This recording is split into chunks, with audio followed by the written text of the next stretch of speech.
Welcome to What Do You Know, where you answer the questions on the week's biggest stories, not us, but you do have two people helping you through the process this week.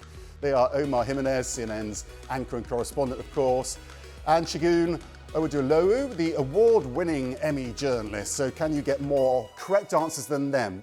Omar, the big story this week, of course, was the war in Iran. We can't ignore it. Who described it as a complete betrayal of campaign promises? Was it Marjorie Taylor Greene? Was it J.D. Vance? Was it Bernie Sanders? Or was it Joe Kent? Well, Joe Kent is very interesting. He's been in the news lately, and in some ways, he has described it that way. Someone who I do think said it verbally is Marjorie Taylor Greene. She was out on the interview circuit. She's pushed back against Trump on a number of different fronts, on the Epstein front in particular, but also on the war in Iran. So I'm going to go MTG with this. Yep, you are correct. And thankfully, Omar got it right because it was his friend, Pamela Brown from CNN, who actually got this story. She said it could hurt J.D. Vance's hopes, didn't she, Omar, being president one day? That's what she was speaking to. Segun, we're going to stay with Iran for you as well. This is your quote round. Who was Donald Trump talking about in the Oval Office when he said he's a very nice man, but he doesn't produce? Is it Xi Jinping, Emmanuel Macron, Keir Starmer, or Bill Clinton? I guess he could have said that about any of them, really. He could have, but I can't see him saying anything nice about Bill Clinton. I mean, they feel like they're mortal enemies. They're locked in a fight. I'm going to go Macron. I don't think that, Trump is always saying China with a hard China. I don't think he would ever say anything nice about Xi Jinping. So I'm going to go with Macron, who, is a very nice man and is debonair, as most Frenchmen are. He's so definitely I'm going to go with Macron. Debonair, I love it. What do you think, Omar? Yeah, I'm going to stay in that realm. I'm going to stay in Europe because I think President Trump has that general idea that Europe doesn't hold its weight in his eyes. But I'm going to go slightly different. Since he went Macron, I'm going to go Keir Starmer, only because I remember him talking about this line that he was frustrated that Keir Starmer had to speak to his advisors before deciding on any action to help the United States. So that's what I'm gonna lean on, but I could see it going either way. You are correct, Omar, because it was a European leader. It was Keir Starmer. It was always going to be Europe somehow. It was always going to be Europe, and actually, picking on Keir Starmer, perhaps unfair, because Macron did the same thing. Basically, Trump was upset that the UK didn't send ships to the Strait of Hormuz. Omar, we're going to go to your picture round, though. Joyous scenes for Team Venezuela, who won their first ever World Baseball Classic. But who was the tournament MVP? We're making it a bit trickier. Was it Ronald Acuna? Was it Michael Garcia? Was it Eduardo Rodriguez? Or was it Bryce Harper? Omar, tell me, you're the sports guy. No. It wasn't Bryce Harper, though he did hit a 2-run homer to tie the game in the 8th inning. See, I was watching the game. Man, I should have stayed up a few more minutes. I'm going to say Eduardo Rodriguez. He's got the nice hair. I love you, Ronald Acuna. I'm a Braves fan. I always love success for you, but that's what I'm going to go with. The answer was B, Michael Garcia. Yeah. Actually, Acuna's cousin. So Venezuela beat Japan, Italy, and the US on their way to victory. Even Donald Trump admired their performance in this tournament, apparently. Segun, we're going to stay with Latin America for your picture round. This is Raúl Guillermo Rodriguez Castro, the grandson of Cuba's former president, Raúl Castro, rumored to be a possible future leader in the event of a government falling there. But what's his nickname? I told you we made it hard, but you can make your best guess. Is it the wolf? Is it the lightning bolt, the crab, or the crocodile, Segun? Ooh, I'm going Cuban wolf. I calling him a crab, he's too big of a guy. That doesn't sit with me. I think the wolf, the Castros were known for the beard and the gray, the kind of grisly look. So I'm going the wolf. I went for the wolf, I have to say as well, Omar, but what do you reckon? I'm with both of you on this, even in the competitive nature of the game. I'm going the wolf. The answer is the crab. And apparently, apparently the nickname is to do with one of the fingers on his hand. Omar, time for your video round. Michael B. Jordan took home the Best Actor trophy at the Oscars last Sunday, but where was he celebrating afterwards? This is where Shogun's going to slip through, isn't it? So was it Disneyland? Was it Dave and Buster's In-N-Out Burger, perhaps? Or was it the Beverly Hills Hotel? Well, all right. So a few things going on here. Yeah. Big Michael B. Jordan fan.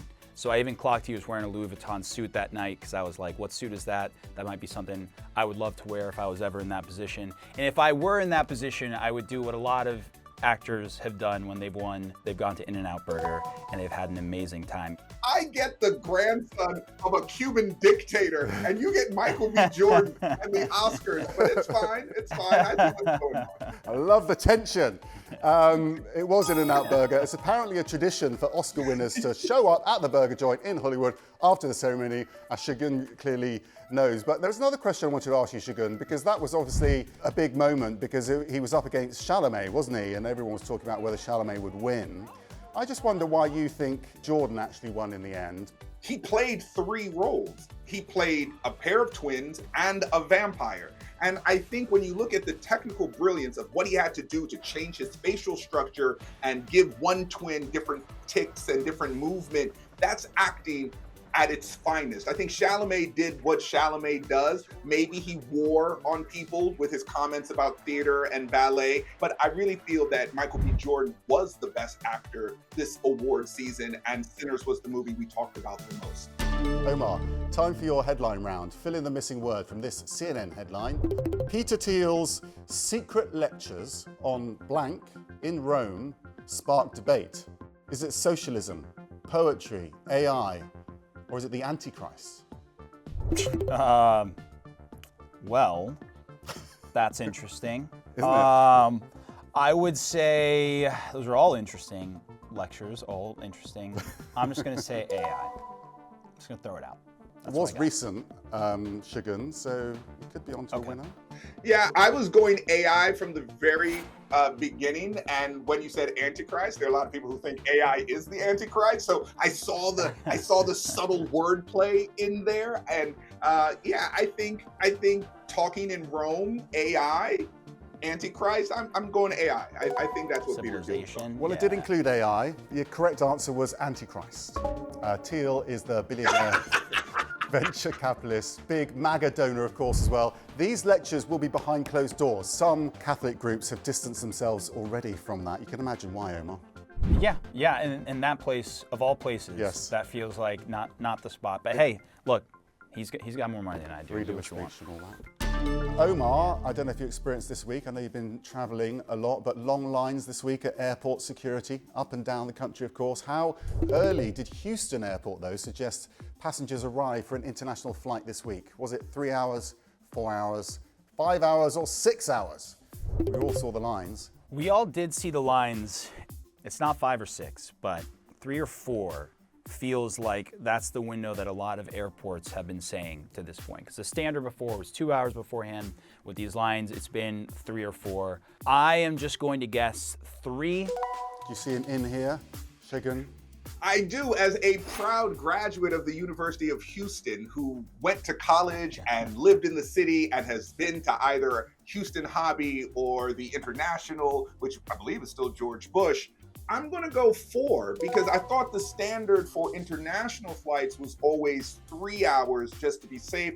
With these long lines, with TSA and DHS going through so much upheaval, I'm going to say they say 4 hours just to be on the safe side. And he slips past the post, Omar. I'm sad to say it was 4 hours.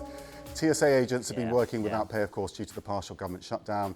The week before, Houston had suggested showing up 5 hours early, though, Omar. I mean, what's it been like for people? What stories are you hearing? Yeah, I mean, it hasn't been great. I grew up in the Atlanta area, the world's busiest airport there, and we have seen lines, I mean, so far out of the sort of infrastructure of security. They've got like red tape and sort of trying to corral people into what is supposed to be open walking space that has now become line space. And so airports are trying to deal with this in real time. And by the way, based on what's going on in DC, there is no end date right now for when this is going to change. So people traveling, I guess you got to get there 4 hours early, but check what your local airports are saying. Absolutely. That is What Do You Know? Did you do better than our 2 top correspondents? If you did, you're the winner this week.